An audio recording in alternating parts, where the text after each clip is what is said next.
Yang dihormati barisan pegawai daripada Pejabat Pendidikan Daerah Kulim Bandar Baharu, Tuan Azaman Abdul Rahman, SIP+, Encik Junin Maya Maud, SISC+ Bahasa, Puan Siti Nur Haizan Abdul Rahman, SISC+ Bahasa, Encik Abdul Hadi Hassan, PPP Pendidikan Islam, serta Encik Zulkifli Halim, SISC+.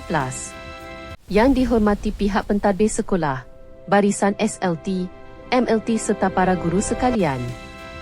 Kami warga SJKT Kulim dengan penuh rasa hormat dan sukacita mengalu-alukan kehadiran tuan-tuan dan puan-puan ke program lawatan Semarak Kurikulum Negeri Kedah tahun 2026 yang berlangsung pada hari ini. Lawatan ini amat bermakna buat warga sekolah kami kerana memberi peluang kepada guru-guru untuk menerima bimbingan profesional dan perkongsian kepakaran dalam memperkasa pelaksanaan kurikulum serta meningkatkan kualiti pengajaran dan pembelajaran di dalam bilik darjah.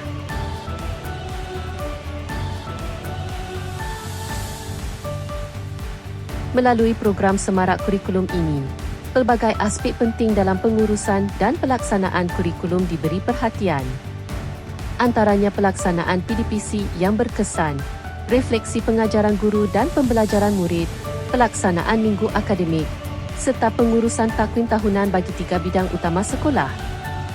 Selain itu, aspek pengurusan kurikulum seperti penyediaan jadual waktu yang menepati jumlah jam kredit, penyediaan minit mesyuarat bersama bahan sokongan, pencerapan PDPC, dokumen standard kurikulum dan pentaksiran di SKP, rancangan pengajaran tahunan RPT, serta ERPH turut menjadi fokus utama dalam usaha memastikan pengurusan kurikulum sekolah berjalan secara sistematik dan berkualiti.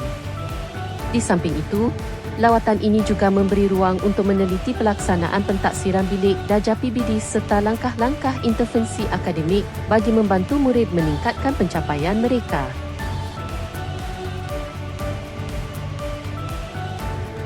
Sesungguhnya bimbingan dan panduan daripada pihak Pejabat Pendidikan Daerah amat kami hargai dalam usaha memperkasakan sistem pendidikan serta memastikan kecemerlangan murid dapat dicapai secara menyeluruh.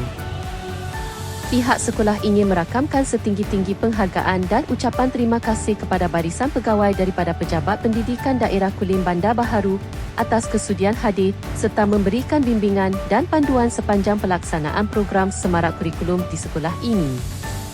Ucapan terima kasih juga ditujukan kepada pihak pentadbir sekolah, barisan SLT, MLT serta semua guru yang telah memberikan komitmen dan kerjasama yang padu dalam memastikan program ini dapat dilaksanakan dengan jayanya.